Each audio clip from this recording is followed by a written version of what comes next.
আসসালামু আলাইকুম। আহ আজকে আমরা একটা ভিন্নধর্মী ভিডিও নিয়ে তোমাদের সামনে হাজির হয়েছি। ভিডিওর টাইটেলটা দেখেই বুঝতে পারছো যে আজকে আসলে লিটারেলি কিছু ফিলোসফিক্যাল কথাবার্তা যেটা তোমার বাস্তব জীবনে খুব ভালো মতন কাজে লাগবে বলে আমি বিশ্বাস করি। আমার জীবনেও লেগেছিল। সেটা নিয়েই হাজির হয়েছি। তো আজকের কথাটাই হচ্ছে যে যারা এখনো পড়াশোনায় মন দিতে পারছো না, সেটা তুমি হতে পারো ক্লাস 9 এর স্টুডেন্ট, মানে তুমি এসএসসি 27 দিবা, হতে পারো তুমি ক্লাস 10 এর স্টুডেন্ট, নিউটেন যারা আছো আমাদের, মানে তারা হয়তো বা শর্ট সিলেবাসে পড়াশোনা করতেছো, 9 এ একটা আলাদা সিলেবাস পড়ছিলা, এখন একটা আলাদা সিলেবাস পড়তেছো, এবং সব থেকে কম যাদের কাজে লাগবে তারা হচ্ছে আমাদের 25 ব্যাচের স্টুডেন্ট, মানে যারা জাস্ট কয়েকদিন পরেই পরীক্ষা দিবা। খুব সত্য কথা আমি বলে দিলাম, ঠিক আছে? সব থেকে বেশি কাজে লাগবে কাদের জানো? যারা শর্ট সিলেবাসে আছো, মানে ক্লাস 10 যারা, তারা ক্লাস 9 এর যারা আছো তারাও যুক্ত হতে পারো অবশ্যই। তাদের কাজে লাগবে না এমন না, তাদেরও খুব ভালো মতন কাজে লাগবে, কারণ এটা তোমার লাইফে যে কোনো সময়ই হতে পারে, যে কোনো ফেজেই ঘটতে পারে। বিশেষ করে ক্লাস 8 আরেকটা ভালনারেবল জায়গা। সো তাদের জন্য, তাদের যদি কোনো অডিয়েন্স থেকে থাকো তোমরা দেখতে পারো, নো প্রবলেম। তোমরা এই এসএসসি 28 না, সমস্যা নেই। মানে তোমার আসলে এখন এসএসসি আসে নাই, তো তোমাকে তো জেএসসি কমপ্লিট করতে হবে, তাই তোমাকে আমি সেরকম ভাবে সম্বোধন করছি না। বাট আলটিমেটলি ঘুরে ফিরে তোমার চাকা যখন এখানে আসবে তখন আমার সাথে ইনশাল্লাহ দেখা হয়ে যাবে তোমার। সো আমাদের অবশ্যই সাপোর্ট করতে থাকো। আমরা তোমার যে কোনো জায়গার ভিতরে অবশ্যই উপস্থিত থাকবো, যে কোনো সাহায্যের জন্য। ওকে, সো চলে আসো। আমরা আসলে আজকে কথা বলতে চলেছি যে মেইনলি আমরা এখনো পড়াশোনায় যদি মন বসাতে না পারি, এখনো বলতে কেমন বলতেছি, ধরো তোমার কয়দিন পরে এসএসসি পরীক্ষা, তুমি এখনো পড়াশোনায় মন বসাতে পারছো না, তাও তোমার এই তিনটা কারণ ঘটতে পারে। ধরে নাও তোমার এখন একটা লম্বা ছুটি চলতেছে, রোজার রমাদানের একটা লম্বা ছুটি চলতেছে, এই ছুটির ভিতরে তুমি খেয়ে দিয়ে একেবারে নাড়াচাড়া করে ধরো দিন টিন কাটাচ্ছ, তখনও তোমার কাছে এই কাজটা ঘটতে পারে। এই কিন্তু কারণ আলটিমেটলি এই তিনটাই ঘটবে, বুঝছো? সো চলো আমরা আসলে দেখি যে এই কারণগুলো থেকে আমরা পরিত্রাণ কিভাবে পেতে পারি, ঠিক আছে? আচ্ছা, পরিত্রাণের উপায়টা এখানে লেখা আছে, ওটা আমি একটু ডিটেইলটা ব্যাখ্যা করব। আগে ফার্স্ট অফ অল তুমি আসলে মিলানোর চেষ্টা করো যে তোমার আসলে কোন কারণটা ঘটতেছে। ওকে, আচ্ছা, সো প্রথমে যদি আমরা চলে আসি, তাহলে ফার্স্টে যে কাজটা ঘটতে পারে সেটা হচ্ছে টেনশন। টেনশন বলতে কেমন? ধরো তুমি ক্লাস 9 এর ভিতরে, মানে ধরো তুমি একেবারে সেই বাচ্চাকাল থেকে 5 পর্যন্ত, ক্লাসে 6 7 8 পর্যন্ত খুব ভালো স্টুডেন্ট ছিলা, খুব ভালো স্টুডেন্ট ছিলা, কাইন্ড অফ বাসা থেকে তোমার খুব ভালো, তোমার প্রতি একটা এক্সপেকটেশন আছে। তুমি কোনো না কোনো কারণে এখন এসে একটু পড়াশোনার ভিতরে গাফলতি দেওয়ার জন্য বা ইরেগুলার হওয়ার জন্য তুমি এখন আর সেই ফলাফলটা ধরে রাখতে পারছো না, একটু সমস্যা হচ্ছে। সো তোমার ভিতরে যে টেনশনটা কাজ করে যে আমি পারছি না, আমার দ্বারা হচ্ছে না, এই যে কাইন্ড অফ, অথবা তুমি একদিন 2 দিন 4 দিন করে 1 মাস 2 মাস হচ্ছে পড়াশোনা থেকে একটু আলাদা ছিল, একটু ডিটাচ ছিল, এখন আর পড়াশোনাটা কোপ আপ করতে পারছো না সবার সাথে। দেখা গেছে তুমি মানে এবিসিডি শুরু করতেছো, ওরা দেখতেছে এ প্লাস বি হোল স্কয়ারের সূত্র পড়তেছে। এই যে একটা গ্যাপ ক্রিয়েট হয়ে গেছে, এই গ্যাপ ক্রিয়েটের একটা তাড়না তোমার ভিতরে যদি থাকে, তাহলে কাইন্ড অফ তুমি দেখা যায় যে পড়তে বসতে পারো না, পড়তে বসলেও তুমি আসলে কি হয়ে যাও, হতাশ হয়ে যাও, তোমার আসলে খুব বেশি দিনটা চলে না, মানে কাইন্ড অফ তুমি মানে আসলে খাপছাড়া হয়ে যায়, তুমি বুঝতে পারো না আসলে কই থেকে কি করবা, কিভাবে গোছানো শুরু করবা। সমাধান আছে, নো প্রবলেম, ইনশাল্লাহ সমাধান যেটা বলবো আশা করি সেটা কাজ করবে। এই ধরনের প্রবলেম হলে না, সেটা খুব মাইনর, আমি তোমাকে বলি ভাই লিটারালি এটা খুব মাইনর। তোমার যদি এমন না হয় যে তুমি এসএসসি 25, তুমি ক্লাস 9 পড়ো নাই, 10 পড়ো নাই, এখনো পড়তেছো না, তাহলে আমি বলবো তোমার জন্য মাইনর। আর যদি দেখা যায় যে তুমি 25 ব্যাচের স্টুডেন্ট কিন্তু তুমি এখনো পড়তেছো না, তোমার হচ্ছে যে 9ও পড়ো নাই, 10ও পড়ো নাই, এখনো পড়তেছো না, রোজার মাস আর 4 দিন পরে পরীক্ষা, তাহলে তোমার জন্য বলবো মেজর। মেজরের থেকেও হচ্ছে উপর কিছু হইলে সেটা, ঠিক আছে? লিটারালি। ওকে, সো এই যে কুল কিনারা পাওয়া যায় না, সুরাহা কিভাবে হবে আমি বলতেছি, ওয়েট। এটা একটা কারণ হতে পারে। আরেকটা কারণ হচ্ছে অনুতপ্ততা। অনুতপ্ততা বলতে এই অনুতপ্ততা হচ্ছে তোমাকে নেগেটিভলি ইম্প্যাক্ট করে। অনুতপ্ততা আমাদেরকে নেগেটিভলি ইম্প্যাক্ট করতে পারে, পজিটিভলি ইম্প্যাক্ট করতে পারে। আমরা চাই হচ্ছে পজিটিভলি ইম্প্যাক্ট করুক, বাট এই অনুতপ্ততা তোমাকে নেগেটিভলি ইম্প্যাক্ট করে কিভাবে? মানে ধরো তুমি পড়াশোনা করতেছো না, তুমি তোমার ডিজায়ার যে ফলাফল সেটা ফিল আপ করতে পারছো না, তুমি ক্লাস 9 থেকে যখন 10 উঠলা তখন যে ফলাফলটা আসলো সেটা বার্ষিক পরীক্ষায় ভালো ফলাফল দিতে পারো নাই। সো বাসা থেকে তোমার প্রতি একটা মানে কাইন্ড অফ যে নজর বা যে দৃষ্টিভঙ্গি ছিল সেটা চেঞ্জ হয়ে গেছে, তারা ভাবতেছে তোমার দ্বারা বোধহয় ভালো ফলাফল হবে না, তোমার দ্বারা বোধহয় আর কিছু হবে না। এই যে একটা অনুতপ্ততা বা অনুশোচনা তোমার ভিতরে কাজ করতেছে না, এই অনুশোচনাটা দেখা যাচ্ছে যে অনেক সময় ইগো প্রবলেম ক্রিয়েট করে। অনেক সময় দেখা যায় যে তোমার তো এখন ভালনারেবল চিন্তা ভাবনা থাকে, সো তোমার সাথে দেখা যায় যে তুমি আসলে মানে এখান থেকে ভালো ফলাফলটা বের করে নিয়ে আসতে পারো না, বা ভালোভাবে এটাকে নাও না। এটা আসলে কাইন্ড অফ তাদের সাথে মনে হয় রেষারেষি চলে যায়, শত্রুতা একটা পর্যায়ে চলে যায়, এরকম। মানে ধরো তুমি একটা পক্ষ, অপোজিট পক্ষ হচ্ছে তুমি চিন্তা করো তোমারই শুভাকাঙ্ক্ষী মানুষজনদেরকে। সো এই ধরনের ঝামেলা হলেও দেখা যায় যে সেটা আমাদের ভালো কিছু হয় না। এছাড়াও তোমার চাচাতো ভাই, তোমার খালাতো বোন, তোমার খালাতো ভাই, এরা তো আসেই তোমাকে পেইন দেওয়ার জন্য। তারা সবাই টপার, তারা সবাই গভর্নমেন্ট ল্যাবরেটরি স্কুল আর কলেজের হচ্ছে স্টুডেন্ট, অমুক জায়গার তুমুক জায়গার স্টুডেন্ট, তুমি হচ্ছে এরকম একটা স্কুলের স্টুডেন্ট। সো তোমার ভিতরে একটা এরকম কাজ করে, কেমন জানি হচ্ছে যে মনে হচ্ছে যে নিজেকে এক্সপ্রেস করতে পারছো না। তুমি জানো কিন্তু তোমার ভিতরে পটেনশিয়ালিটি আছে, তোমার ভিতরে ট্যালেন্ট আছে, তুমি চাইলেই পারবা এটা, বাট তুমি এটাকে এখনো ইমপ্লিমেন্ট করতে পারছো না। কি করতে হবে? টাইম লাগাতে হবে ইমপ্লিমেন্ট দিয়ে। কিভাবে টাইম লাগাতে হবে বলতেছি, একটু ওয়েট। আগে সমস্যাগুলো মানে আইডেন্টিফাই করে ফেলি। এটাকেও আমরা বলবো হচ্ছে তুমি ক্লাস 10 এর স্টুডেন্ট হিসেবে যদি নিউটন হও, মাইনর প্রবলেম তোমার জন্য, মেজর না। চলো মেজর দেখি ভাই। মেজর প্রবলেমের ভিতরে প্রথম হচ্ছে আসক্তি, অ্যাডিকশন। কোথায় আসক্তি? আচ্ছা, সব জায়গায় আসক্তি কিন্তু মেজর প্রবলেম না। মোবাইল আসক্তি যদি হয় আমি বলবো হচ্ছে মাইনর, MN মাইনর দিয়ে বললাম, ঠিক আছে। যদি তোমার দেখা যায় যে প্রেম ভালোবাসা ঘটিত ঝামেলা আছে তাহলে সেটাকে বলবো হচ্ছে MN মাইনর। যদি দেখা যায় যে তোমার ড্রাগস প্রবলেম শুরু হয়ে গেছে ভাই, যেটা আল্লাহ না দেখো, আল্লাহ দোহাই লাগে একেবারে, মানে আমি রীতিমতন স্রষ্টার কাছে মানে কি বলবো, দুহাত জোড়ে আসলে দোয়া করি যেন এই বয়সে আমার এই ছোট ভাই, বাচ্চা কাচ্চা ভাই বোন যাই বলো না কেন, কেউ যেন এইটার ভিতরে না ঢুকে যায় ভাই, ঠিক আছে। এটা হচ্ছে সব থেকে বড় মেজর। এই জায়গার ভিতরে যারা ঢুকে যায় না ভাই, তারাই হচ্ছে ধরো ওই যে এমজে দিয়ে রাখছি ধরো, তারাই মেজর। তাদেরকে আমি কেন, স্বয়ং আল্লাহর ওলি এসেও যদি কেউ কিছু কত কথা বলে না কেন, তো চোর শোনে না ধর্মের কাহিনী, ওর এক কান দিয়ে ঢুকে আরেক কান দিয়ে বের হয়ে যাবে। ও তোমার সামনে হাত জোর করে প্রতিজ্ঞা করবে, পায়ে ধরে বলবে, মানে ধরো রক্ত কেটে বলবে, কি বলবো আর, এত কিছু করে বলবে, বাট স্টিল ও যে আবার ওখানেই যাবে, ও আবার ওটাই করবে। আমি আমার বাস্তব অভিজ্ঞতা থেকে বলতেছি, আমার জীবনে ঘটেছে এমন না, বাট আমার খুব ক্লোজ মানুষজনের সাথে এরকম ঘটছে। আমার মানে আমি এটা ভুক্তভোগী লিটারেলি, আমি আর কি বলবো, আমি এই বিষয় নিয়ে খুব কথাই বলতে চাই না। এই বিষয় নিয়ে খালি একটু বলবো ভাই, মানে এটাতে আসলে কড়াকড়ি ছাড়া এটা থেকে কখনো পরিত্রাণ পাওয়া যায় না, বুঝছো, কড়াকড়ি ছাড়া কখনো পরিত্রাণ পাওয়া যায় না। এক হচ্ছে কড়াকড়ি, আর একটা হচ্ছে সেলফ রিয়েলাইজেশন। সেলফ রিয়েলাইজেশনটা আমি জীবনে দেখি না এসএসসির মানুষজন সেলফ রিয়েলাইজেশন করবে, সেলফ রিয়েলাইজেশন করবে। তাও যদি দেখা যায় যে বাপ মায়ের দিকে তাকায় একটু সেলফ রিয়েলাইজেশন করে, আমি বড় ভাই আমার এখন কি দিয়ে গুনে, কিচ্ছু দিয়ে গুনে না, বাট সেলফ রিয়েলাইজেশন শুধুমাত্র বাপ মায়ের দিকে তাকিয়ে, আর কারো দিকে তাকিয়ে না। আমি লিটারেলি বলতে যে বোধহয় মানে মানে আমি একটা ফ্লোতে ছিলাম ভাই, এখানে কথা বলতে যে মানে আমার অনেক কিছু মনে পড়ে যাচ্ছে। আমি মানে আমার অনেক কিছু বলতে আমি নিজেই ভুক্তভোগী ছিলাম এটার, আমার অনেক ক্লোজ মানুষজন, আমি ভিডিওর ভিতরে আর বলতে চাচ্ছি না, ওটা নিয়ে অন্যদিন আলোচনা করবো আর কি এমন। তো তো যাই হোক, ধরো বাদ দাও ওটা, আপাতত আর ওই কথাতে না যায়। এই সেলফ রিয়েলাইজেশনটা যদি হতে পারে তার, যেটা জিন্দগিতে হয়েছে বলে আমি দেখি নাই, বা কারো হয়েছে বলে আমি দেখি না, প্লাস হচ্ছে যদি কড়াকড়ি থাকে, তুমিও কাইন্ডলি হচ্ছে যে কমেন্ট, এই ভিডিওটা যখন পাবলিশ হবে আমি আমি নিজে আসবো কমেন্ট চেক করতে, কমেন্ট দেখতে। তোমার সাথেও যদি এরকম ঘটনা ঘটে থাকে, মানে তোমার আশেপাশে দেখা হ্যান, তুমি আমাকে কাইন্ডলি কমেন্টের ভিতরে জানাতে পারো, আমরা আসলে একই দুঃখ কিছুটা শেয়ার করতে পারি তাহলে বোধহয়। সো যাই হোক, সো এই যে ড্রাগস রিলেটেড প্রবলেমটাই একমাত্র মেজর। আল্লাহ না দেখ আমার কোনো ছোট ভাই বোন বা কোনো ছোট ভাই বোনের আর নিকটাত্মীয় কেউ এই ধরনের প্রবলেমের ভিতরে যুক্ত। আচ্ছা চলো আমরা মোবাইল আর হচ্ছে যে প্রেম ভালোবাসার কথাটা একটু বলি।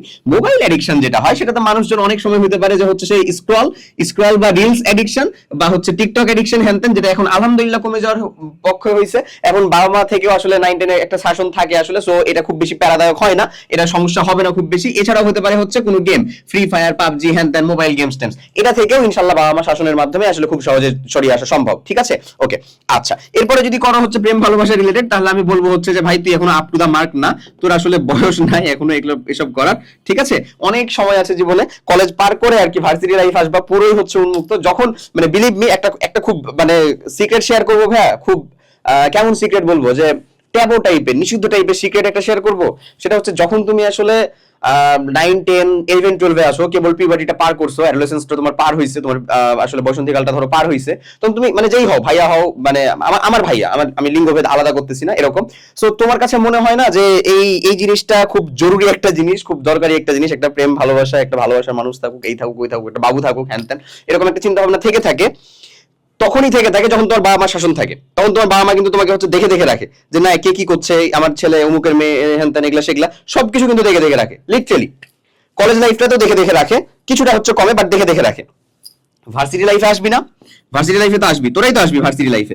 ভার্সিটি লাইফে বিলিভ মি, বাবা মা কেন, বাবা মা হোক, বড় বাপ বড় মা হোক, তার থেকেও বড় কেউ হোক, ভার্সিটির টিচার হোক, নিজের ভাই বোন হোক, নিজের বড় ভাই হোক, কেউ গুনে না, কেউ দেখবেও না ভাই। এবং আরেকটা সিক্রেট কি জানিস, এখানে তো কেউ দেখবে না, তুই এগুলা করতেও চাইবি না, তুই এগুলা করতেও চাইবি না ভাই, চাইবি না। আশ্চর্য ভাই, লিটারেলি এটা তো আমি আমার নিজের লাইফ থেকে বলতেছি। হ্যাঁ, মানে এটা তো আমি আমার নিজের লাইফ থেকে বলতেছি, বলতে এটা তো আমি নিজেও পার করতেছি, তাই না, কাইন্ড অফ। ধরো হচ্ছে যে যখন আমাকে বাউন্ডারির ভিতরে রাখতো তখন আমি মনে হচ্ছে যে ছুড়ে বেড়াই এরকম, এখন আমাকে ছেড়ে দিছে, এখন আমি চাচ্ছি যে আমাকে ধরে নাও, আবার আমার ভালো লাগতেছে না, কাইন্ড অফ এরকম। সো তোমরা যারা এরকম চিন্তা ভাবনা করতেছো বা যারা এটার সাথে যুক্ত আছো ধরো, তাদেরকে আমি বলবো যে দেখো তোমার সিদ্ধান্তটাকেই তুমি হচ্ছে সর্বোচ্চ মনে করো না, এই ভুলটা জাস্ট খালি করো না, তাহলে দেখবা যে তুমি খুব দ্রুতই এটা থেকে বেরিয়ে আসছো। এরকম আমি বলতেছি না, আমি চাইও না তুমি বেরিয়ে আসো, আমি চাই না হচ্ছে তুমি ভুল প্রমাণ হও, আমি চাই তুমি ঠিক প্রমাণ হও, তোমরা হচ্ছে যে মানে বিয়ে শাদী করে আলহামদুলিল্লাহ একটা ভালো সুখে শান্তিতে জীবনযাপন করো। বিলিভ মি, আমার পক্ষ থেকে দোয়া এবং শুভকামনা থাকলো, বাট এটা আলটিমেটলি হবে না। কেন হবে না এটার উত্তর আমি দিব না, এটা তুমি নিজের লাইফে বুঝবা, ঠিক আছে, ওকে। সো হোয়াট এভার, এই তিনটা কারণ নিয়েই তো আমরা কথাবার্তা বলতে বলতে মেলা দূর চলে গেলাম। তো এই তিনটা কারণের ভিতরে যে কোনো প্রবলেম একটা হতে পারে, এই প্রবলেমের জন্য আসলে দেখা যাচ্ছে যে তুমি কি করতে পারতেছো না, এখনো পড়াশোনার ভিতরে মন দিতে পারতেছো না। সো তোমার জন্য আমি একটা কথা বলবো যে তোমার যদি আসলে এই তিনটা কারণের বাইরে অন্য কোনো কারণ থেকে থাকে, please let me no in the comment section, আমি যেন হচ্ছে দেখে এসে দেখতে পারি, এবং পার্সোনালি যদি মনে হয় যে এটাকে আমি রিপ্লাই করতে পারবো, আমি অবশ্যই রিপ্লাই দিব তাকে যে আসলে তোমার এই প্রবলেমটার জন্য এরকম সলিউশন হতে পারে। সো এই তিনটা বেসিক প্রবলেমের জন্য সলিউশন হচ্ছে আমাদের সর্ট। এখন কথা হচ্ছে হোয়াট ইজ দিস, এটা আসলে জিনিসটা কি? এটা হচ্ছে খুব সিম্পল জিনিস, এটা হচ্ছে সেলফ অ্যানালাইসিসের একটা টেকনিক, এবং এই টেকনিকটা খুব মজাদার। এখানে দেখো তুমি হচ্ছে যে কি চেক করবে জানো? স্ট্রেংথ, তোমার স্ট্রেংথ কি, তারপরে হচ্ছে ডাব্লিউ, তোমার উইকনেস, তোমার উইকনেস কি, ওকে, তারপরে হচ্ছে ও, অপরচুনিটিস কি, তোমার যা যা তুমি যে আশেপাশে আছো অপরচুনিটিস কি, এবং তোমার থ্রেট কি, মানে তোমার জন্য লিমিটেশন বা সীমাবদ্ধতা কি। এই জিনিসটা অ্যানালাইসিস করতে পারলে এখান থেকে পরিত্রাণ পাওয়াটা খুব সহজ।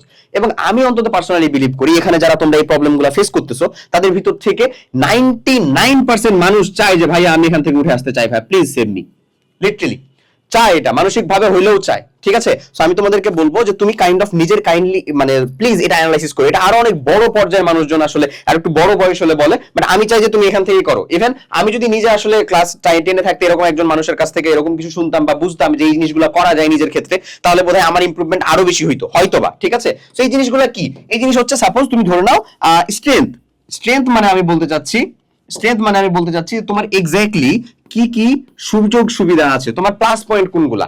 ধরো তুমি একটা জিনিস অল্প পড়লেই মনে রাখতে পারো, তুমি একটু বুঝে বুঝে পড়লে বেশি ভালো করতে পারো, তোমার বায়োলজি থেকে ম্যাথ ফিজিক্স কেমিস্ট্রি এগুলো বেশি ভালো লাগে, দিস ইজ ইউর স্ট্রেংথ। এবং অপরচুনিটি কি জানো? ওই সাবজেক্টগুলোতে পরীক্ষা দিয়ে তুমি ভালো ফলাফল করতে পারো, এটা হচ্ছে কাইন্ড অফ আউটপুট, এটা হচ্ছে তোমার অপরচুনিটিস, লিটারালি এটা অপরচুনিটিস। এখন যেখানে তুমি যে স্ট্রেংথ অ্যানালাইসিস করতে গেলে তুমি কিন্তু অলরেডি উইকনেস দেখতে পাচ্ছ যে তুমি আসলে বিজিএস ইসলাম শিক্ষা এগুলোতে ভালো ফলাফল করতে পারো না খুব বেশি, বায়োলজি এগুলো তোমাকে একটু বেশি পড়তে হয়, তখন তোমাকে ওখানে যেতে ট্যাকটিক্যালি খেলতে হবে। কেমন ট্যাকটিক্যালি খেলতে হবে? তোমাকে এখানে এসে পড়াশোনাটা গোছাতে হবে, করতে তো হবে, না করে তো উপায় নাই। এটার কি জিপিএ 5 কাউন্ট হবে না? তোমার যে সাবজেক্টগুলোতে উইকনেস আছে অবশ্যই হবে। সো পড়াশোনাটা করতে হবে হচ্ছে গুছিয়ে। এখন বলতে পারো যে ভাই পড়াশোনাটা গুছিয়ে কেমন করবো? গুছিয়ে বলতে তোমাকে পড়াশোনার উত্তরে করতে হয় কি সিকিউ, আরেকটা কি উত্তর করতে হবে বলো? এমসিকিউ। এমসিকিউ এর জন্য সকল সাবজেক্ট পড়ে ফেলাটা মানে সকল চ্যাপ্টার পড়ে ফেলাটা খুব বেশি কঠিন কাজ না, কিন্তু এমসিকিউ স্ট্যান্ডার্ডে পড়া একদিনে চাইলে 4-5টা মানে চ্যাপ্টার পড়া যায়, বাট সিকিউ স্ট্যান্ডার্ড পড়তে গেলে ওই একটা চ্যাপ্টারকে খুব ভালো মতন বুঝতে হয়, ওর ভিতরে জিসটা ধারণ করতে হয়। সো সিকিউ স্ট্যান্ডার্ডে যখন তুমি পড়ার চিন্তা করবা তখন যেমন যেন তোমার মাথায় থাকে যে আসলে কোন চ্যাপ্টারগুলো থেকে সিওর সিকিউ হয়, এই চ্যাপ্টারগুলো যেন আমরা পড়তে পারি। এটা যেন তুমি এখনো, তুমি যদি কাল পরশু পরীক্ষা দিতে যাও তখনও যেন দিতে পারো, যদি তুমি ক্লাস 8 মানে 8 থেকে শুরু করো, 9 থেকে শুরু করো, 10 থেকে শুরু করো, তখনও যেন দিতে পারো যে কোন চ্যাপ্টারগুলো থেকে আসলে আমি দেখতে পাচ্ছি যে না এখান থেকে সিওর সিকিউ হবে। এখন দেখো এসএসসি পরীক্ষার ক্ষেত্রে যদি চিন্তা করো তাহলে ভাই খুব লিটারালি খুব সিম্পল একটা কথা যে তোমার 5টা সিকিউ মাস্ট লিখতে হবে সায়েন্সের সাবজেক্টগুলোর ভিতরে। তোমাকে যদি গুনে গুনে 8টা সিকিউ এর কথা বলা যায় যে ভাই 8টা চ্যাপ্টার থেকে 8টা সিকিউ থাকবে, তার ভিতরে বিলিভ মি 5টা কমন ফেলানো কোনো মানে কঠিন কাজই না, আরামসে চাইলে করে ফেলা যায়। সো দিতে এটাই হচ্ছে তোমার সেই স্ট্রেংথের জায়গা আর উইকনেস থেকে কাটানোর জায়গা, যে তুমি আসলে কিভাবে এই জায়গা থেকে কোপ আপ করতে পারো। ঠিক একই রকম ভাবে তুমি চলে যাবে হচ্ছে থ্রেটটা অ্যানালাইসিস করতে, যে তুমি যে জায়গাগুলোর ভিতরে উইক এটা যদি তুমি ইমপ্লিমেন্ট করতে না পারো তাহলেই তোমার জীবনে এই থ্রেটটা নেমে আসবে, ওটাই তোমার জন্য একটা বড় সীমাবদ্ধতা। ক্লিয়ার জিনিসটা?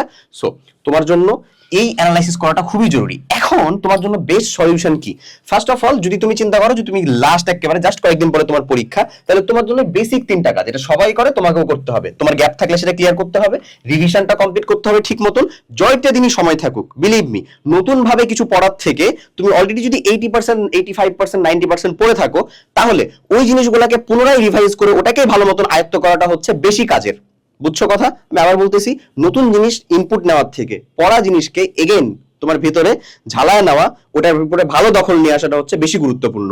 এমন যেন না হয় যে নতুন জিনিস নিতে যেয়ে পুরান জিনিস যা ছিল সব আমার ডিলিট হয়ে গেছে, ভ্যানিশ হয়ে গেছে, এমন যেন মোটেও না হয়। সো একটা রোজার বিশাল একটা সময় যাচ্ছে তোমার, ধরো একটা ছুটির ভিতরে যাচ্ছ, এরকম সময়ের ভিতরে যদি লিটারালি এরকম লাগে যে আসলে আমি পারতেছি না, হইতেছে না, পড়াশোনা টোনার কেমন জানি একটা ধোঁয়াশা ধোঁয়াশা লাগতেছে, এরকম যদি হয়ে যায় তাহলে লিটারালি কিন্তু এটা থেকে ফলাফলটা খুব একটা বেশি ভালো আসবে না। তাই রিভিশন করাটা এই সময় খুব জরুরি, এবং তোমার উইকনেস বোঝার জন্য এক এবং একমাত্র উপায় হচ্ছে এই এক্সাম দিলেই তুমি তোমার উইকনেসের জায়গা বুঝতে পারবা, এবং সেটা সলিউশনটাই হচ্ছে আমাদের এখানে বোর্ড স্ট্যান্ডার্ড এক্সাম। এটাও তোমার এই একই জায়গার ভিতরে কম্প্যাক্ট আকারে 3টা দেওয়া আছে। এছাড়া যদি ক্লাস 9 থেকে শুরু করো এবং ক্লাস 10 থেকে শুরু করো, তোমার জন্য সিম্পল সলিউশন হচ্ছে ভাই এই 3টা। ফার্স্ট অফ অল এখন থেকেই লিটারেলি ধরে ধরে রোজার মাস যাচ্ছে, একটা দিন সময় আছে, রোজার পর থেকে শুরু করব, কালকে থেকে শুরু করি, তারাবির পর থেকে এসে শুরু করব। না, এগুলা যদি মনে থাকে তাহলে মনে রাখো যে তুমি আসলে এই ভিডিওটা ঠিকই দেখতেছো, তোমার চিন্তা ভাবনা এখনো আপ টু দা মার্ক না। তোমার চিন্তা ভাবনা এখনো আপ টু দা মার্ক না, তুমি এখনো ডিটারমাইন্ড হইতে পারো নাই। তোমার জন্য বেসিক কাজ হবে এক্ষুনি এটা দেখার সাথে সাথে সুন্দর মতন একটা রুটিন কমপ্লিট ক্লিয়ার করা। এছাড়াও কিন্তু এর সাথেও যুক্ত আছে আমাদের মাস্টার প্ল্যান, প্রত্যেকটার সাথে। এই যে আমাদের একাডেমিক প্রোগ্রামের সাথেও, এই আমাদের ক্লাস 10 একাডেমিক প্রোগ্রামের সাথেও মাস্টার প্ল্যান, যে তোমার আসলে কোন সময়ে কোন জিনিসটার প্রতি বেশি এমফাসাইজ করে পড়া দরকার। যদিও এটা স্কুল ভেদে কিছুটা চেঞ্জ হতে পারে, বাট অন অ্যান এভারেজ কিন্তু এরকমই হবে। সো এই মাস্টার প্ল্যানকে দেখেও তুমি একটা রুটিন ক্রিয়েট করতে পারো। এগেন তোমাকে নোট করে করে এখন থেকে পড়তে হবে, যেহেতু তুমি একাডেমিকে আসো, তুমি নোট করতে একটু টাইম দাও, একটু সময় নষ্ট করো নোট করার পিছনে, ক্লিয়ার? এবং তারপরে চলে আসো এই রেগুলারিটিটা পালন করো। এই রেগুলারিটি থেকে সরে যেও না। ঈদের আগের দিন, ঈদের পরের দিন তুমি ছুটি নিয়ে রাখলা, যা একটা ছুটি নিয়ে দিলাম, হেলে দুলে এটার আগের এক সপ্তাহ, পরের এক সপ্তাহ ধরো যদি তুমি ছুটিটা কাটাই দিছো, এটা হোয়াট দ্য হেক ভাই, এটা কি ভাই? এরকম ভাবে যদি কমপ্লিট করিস তাহলে তুই একাডেমিক লাইফ কেন, কোন লাইফের ভিতরে কাজ করতে পারবি না। এরকম ভাবে করলে তো হবে না। সো আমাদেরকে রেগুলারিটি পালন করতে হবে, এই রুটিনটা মেইনটেইন করে, ক্লিয়ার? সো যারা এখনো চিন্তা ভাবনা করতেছো যে ভাইয়া আমি আসলে এখনো পড়তে বসতে পারতেছি না, জাস্ট এই 3টা কারণ হইতে পারে, এই 3টা কারণের ভিতর থেকে বের হয়ে আসো। এক্সট্রা কারণ থাকলে অবশ্যই কমেন্টের ভিতরে জানাও যে ভাই আমার এই কারণ। সো তাহলে ইনশাল্লাহ দেখা যাবে যে তোমার ওই কারণকে বিশ্লেষণ করার জন্য আরেকটা কোনো এরকম ভিডিও নিয়ে হাজির হওয়া হবে। সবাই অনেক ভালো থাকো, আল্লাহ হাফেজ, আসসালামু আলাইকুম।